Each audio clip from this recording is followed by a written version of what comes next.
যারা আল্লাহর রাস্তায় শাহাদাত বরণ করে শহীদ হয়, রব্বুল আলামিন তাদের সম্পর্কে পবিত্র কোরআনের সূরা আলে ইমরানের 169 নম্বর আয়াতে বলতেছেন, ওয়ালা তাহসাবান্নাল্লাযীনা কুতিলু ফি সাবিলিল্লাহি আমওয়াতা বাল আহইয়াউন ইনদা রাব্বিহিম ইউরযাকুন। আমার বন্ধুরা, কত আশ্চর্যজনক আয়াত! সূরা আলে ইমরানের 169 নম্বর আয়াতে রব্বুল আলামিন বলতেছেন, ওয়ালা তাহসাবান্নাল্লাযীনা কুতিলু ফি সাবিলিল্লাহি আমওয়াতা। তোমরা ধারণা করো, তোমরা মনে করো, ওয়ালা তাহসাবান্নাল্লাযীনা কুতিলু ফি সাবিলিল্লাহ, যারা আমার রাস্তায় জিহাদ করতে গিয়ে হত্যা হয়েছে, মৃত্যুবরণ করেছে, ফি সাবিলিল্লাহি আমওয়াতা, তোমরা মনে করো সে জীবিত, সে মৃত্যুবরণ করেছে। রব্বুল আলামিন বলেন, যারা আমার রাস্তায় জিহাদ করে মৃত্যুবরণ করে তোমরা তাদেরকে মৃত বলো। খবরদার, বালাহিয়াউন ইনদা রাব্বিহিম ইউরযাকুন। বালাহিয়াউন, রব্বুল আলামিন বলেন, না না, তারা মৃত নয়, বরং তারা জীবিত। সুবহানাল্লাহ। কে বলছেন? আল্লাহ তাআলা শুহাদায়ে কিরামের মর্যাদা দিতে গিয়ে রব্বুল আলামিন বলেন, যারা শহীদ হয়েছে তোমরা মনে করো তারা মৃত না, বালাহিয়াউন, বরং তারা জীবিত। সুবহানাল্লাহ। এই আয়াতের তাফসীরের মধ্যে আসছে, তাফসীর ইবনে কাসীরের মধ্যে আসছে, সাহাবী বলতেছেন, ইয়া রাসূলুল্লাহ, ইয়া হাবিবাল্লাহ, অমুক অমুক তো দুনিয়ার জমিন থেকে বিদায় নিয়েছে, তাদের বিষয়ে আপনার কাছে কোনো কিছু আছে কিনা? সাহাবীর মা বলতেছে, ইয়া রাসূলুল্লাহ, ইয়া হাবিবাল্লাহ, আমার সন্তান যুদ্ধের ময়দানে গিয়ে শাহাদাত বরণ করেছে, তার বিষয়ে আপনার কাছে কোনো মেসেজ আছে কিনা একটু বলেন। যদি আপনি তার বিষয়ে স্বচ্ছ মেসেজ না দিতে পারেন তাহলে আমি এখানে বসে বসে কাঁদতেই থাকবো। এবার আল্লাহ রাসূল বলতেছেন, তার বিষয়ে রব্বুল আলামিন ফয়সালা করেছেন, উত্তম ফয়সালা করেছেন। কেমন ফয়সালা? ওয়ালা তাহসাবান্নাল্লাযীনা কুতিলু ফি সাবিলিল্লাহি আমওয়াতা। রব্বুল আলামিন বলছেন, যারা আল্লাহর রাস্তায় গিয়ে শাহাদাত বরণ করে, জিহাদ করতে গিয়ে শাহাদাত বরণ করে, মৃত্যুবরণ করে, আমরা মনে করি তারা মৃত্যুবরণ করেছে। রব্বুল আলামিন বলেন, না, তারা মৃত্যুবরণ করেনি, তারা সেখানের মধ্যে জীবিত। সুবহানাল্লাহ। আরেক বর্ণনার মধ্যে আসছে, আল্লাহর নবী, আল্লাহর হাবিব সাল্লাল্লাহু আলাইহি সাল্লাম বলছেন, ও আমার সাহাবীরা, ও আমার সাহাবীরা, উহুদের যুদ্ধের মধ্যে যারা শাহাদাত বরণ করেছে তাদের অবস্থা কেমন তোমরা জানতে চাও? জি, যারা শাহাদাত বরণ করেছে রব্বুল আলামিন তাদেরকে বলতেছেন, ও আমার শাহাদা বান্দারা, তোমাদের কি প্রয়োজন, তোমরা কি চাও আমাকে বলো। তারা বলে, ইয়া আল্লাহ, আমরা তো জান্নাতের মধ্যে এক জায়গা থেকে পুরা জান্নাতের মধ্যে ঘুরে বেড়াইতেছি, জান্নাতের মধ্যে আমাদেরকে আপনি বন্দী রাখেন নাই, পুরা জান্নাতটাই আমরা ঘুরে বেড়াইতেছি। রব্বুল আলামিন আমাদের আর কিছুই চাওয়ার নাই। এবার আবার রব্বুল আলামিন জিজ্ঞাসা করেন, তোমাদের কি চাওয়ার আছে আমার কাছে চাও, দাবি করো, আমি তোমাদের দিব।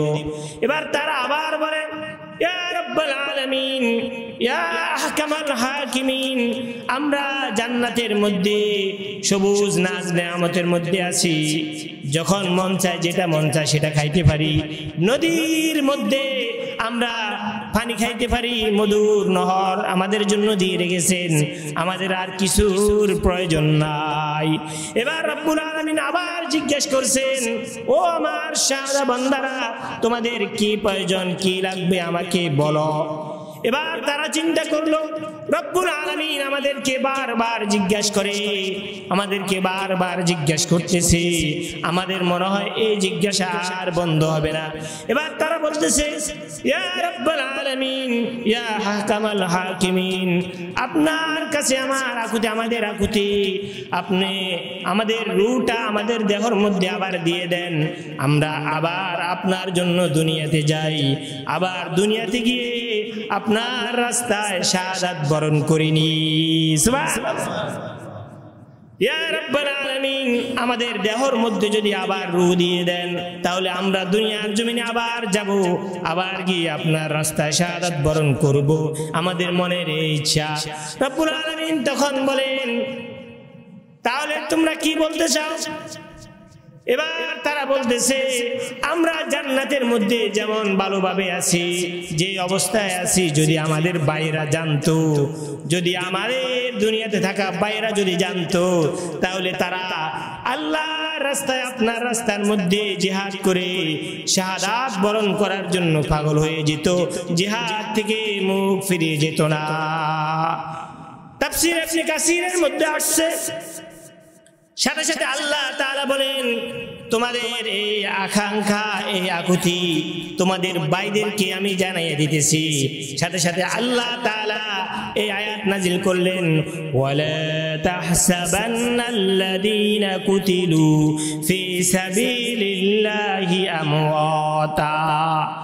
দুনিয়াতে যারা জিহাদ থেকে মুখ ফিরিয়ে নিয়েছ, যারা শাহাদাতের মর্যাদা বুঝো না, তোমাদেরকে বোঝানোর জন্য বলতেছি, উহুদের যুদ্ধের ময়দানে যারা শাহাদাত বরণ করেছে, তারা কতটা আরামে আছে, কতটা আনন্দে উৎফুল্লর মধ্যে আছে।